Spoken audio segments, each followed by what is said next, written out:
What does a wild boar, a monkey, have in common with a poacher? I have no idea, but we're here to take a look at Gnawgahyde, Yabobo, and Pork Belly from the G.I. Joe Classified series. I think the monkey's name is Yabo.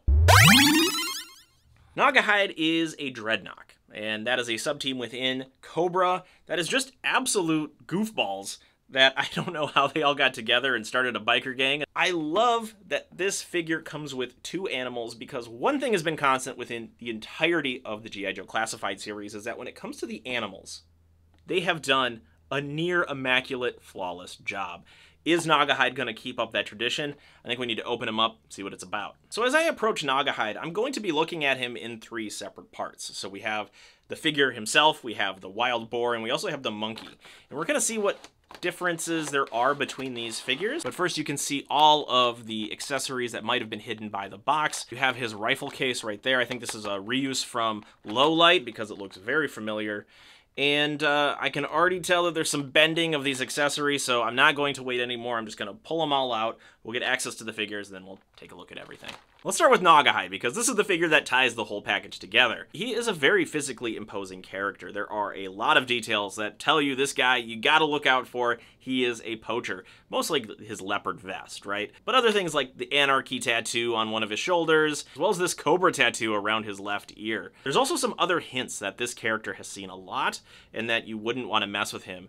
There are some scratches on the top of his head that look like claws, so he must have been trying to take down a big giant beast, and at least it got a swipe at him. There is a lot in common with this figure between Shadow Tracker, Crocmaster, just these very large figures that stand tall, very, very imposing. We have some other characters that support Gnawgahyde here, so let's grab Pork Belly, the wild boar.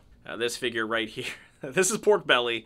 He has a nose ring, which is hilarious. Like Timber, like Junkyard, these figures, these quadruped figures are incredibly well done. Like, I'm guessing there is some part reuse from those dogs, those wolves, but when it comes to things like the feet, you can tell that there are definite hooves here. They're not just repurposed paws. The fact that the face sculpt looks so detailed, and he has not only that nose ring, there's a broken horn at the tip on his left side there. This could be its own figure in and of itself, but it also comes with Gnawgahyde, so a super cool like addition to this accessory kit, which is already like really exploded out. So the one thing though is because of this mane that attaches to the core face here, you don't have a lot of room for the character to look up. So if you want him to look up, you're going to have to kind of put him in a sitting position. But I think the trade-off for having this hairstyle that goes down the back to make it look more wild, more boar-like, was the right call. But this still isn't the only figure in the box. Let's get Yabo. Here we have Yabo. Unlike Pork Belly, he has no articulation. So this character is more in line with Polly from Shipwreck. I'm going to have to play around with Yabo to see if he can hold on to any piece of Gnawgahyde here. I'm not quite sure what that looks like, but he has his hands shaped like a claw, so he should be able to hold on to certain things. I'm just not quite sure what that is with Gnawgahyde yet. There are two different backpack solutions for a Gnawgahyde. You have his quiver here. Again, I think this is part reuse from a few other figures. The one I'm remembering is Shadow Tracker. And we also have this rifle case from Low Light that it does open. I know it does, but there we go. Ooh, that's nice. It has like a different colored plastic on the inside. That's a very nicely done accessory thing. But you can slot them together in a certain way. So there is a peg for the back right here. There's a peg for the back right here. And there is a port for one of the pegs. So you could situate it like this somehow. And oh no, that's not working at all. Okay, so you're going to have to make a choice because I'm already starting to bend the peg on his quiver into this port here. I think it's just due to the fact that this piece right here is a lot softer than the port. Uh-oh, we're starting to get into some of the issues with the accessory kit. Even though there's a ton of them, there's a few more problems. This is the sword that attaches to his forearm. It's not supposed to be this bent, but it is. The other thing is that this compound bow is going to have a hard time firing arrows straight. It's unfortunate because like this is what makes a poacher like a poacher figure. If they have like all of these implements that hunt animals, but I mean, this just looks kind of silly. I don't know, like, I don't know anybody that'd be running through the jungle looking for endangered species with, like a half-broken sword. Thankfully, the rifle here is fine. There is a slight bend to it, but it's not terrible. I'm gonna likely end up putting this in the case anyway, so it should stay flat.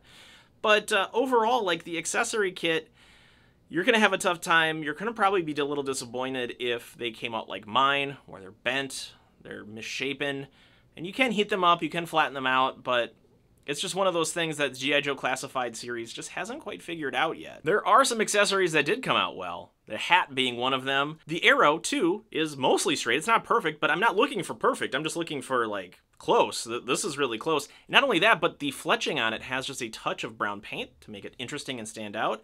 And then also we have these knives right here that, again, have a slight bend to them, but it's nothing that's like a deal breaker. They also have that silver paint on there that gives them that nice shine.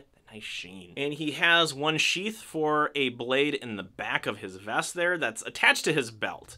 And then he also has one of these boot holsters that we can attach, or I guess slot in his other knife. So he is not going to be without a knife anywhere. Why is that difficult?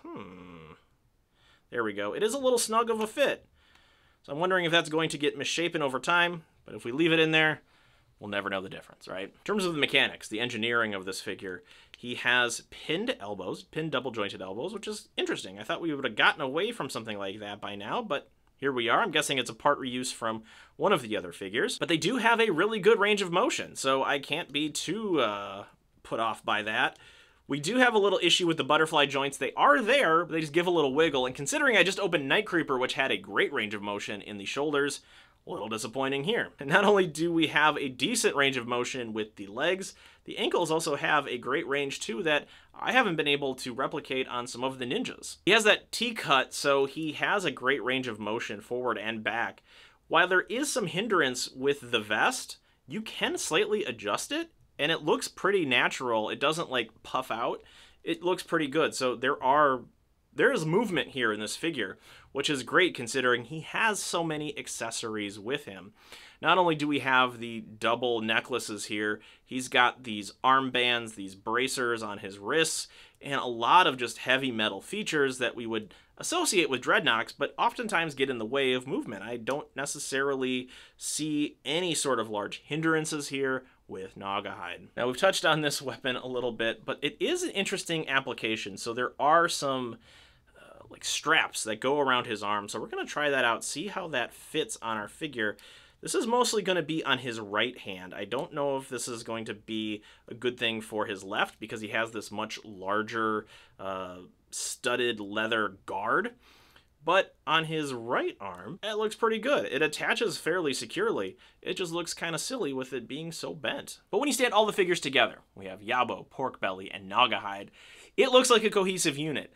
It looks like a really well done poacher that's captured these animals and changed their personalities so that they are working for his evil benefit. And not only that, but he completes the look of a lot of the other Dreadnoks. It just fits right in. It is a really cohesive, well done sub-team within Cobra. But ultimately, the accessories, all of the implements, the tools of destruction that Gnawgahyde uses, make him look more silly because they don't necessarily come right out of the box in a state that's ready to use, ready to display. There is some work that you're going to have to do so that he looks as imposing as the figures all tell the story of. So if we look at Gnawgahyde without all of the accessory issues, it's a really good figure because you're getting not only Gnawgahyde, you're getting Porkbelly, which is a fully articulated wild boar, which I never would have thought I've wanted to collect, but here we are. I want to collect one. I have one too.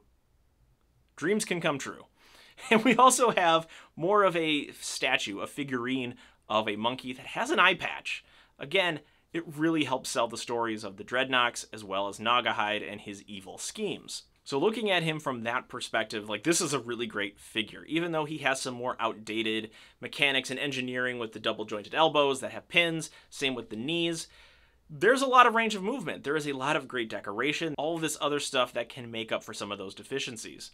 But when you start putting weapons on him, which is a hallmark of G.I. Joe figures, then things start to fall apart just a little bit. Because there is a lot of part reuse from some of the weapons, you could probably take from your collection if you are a G.I. Joe classified collector like me and just want everything, and make it work for Gnawgahyde.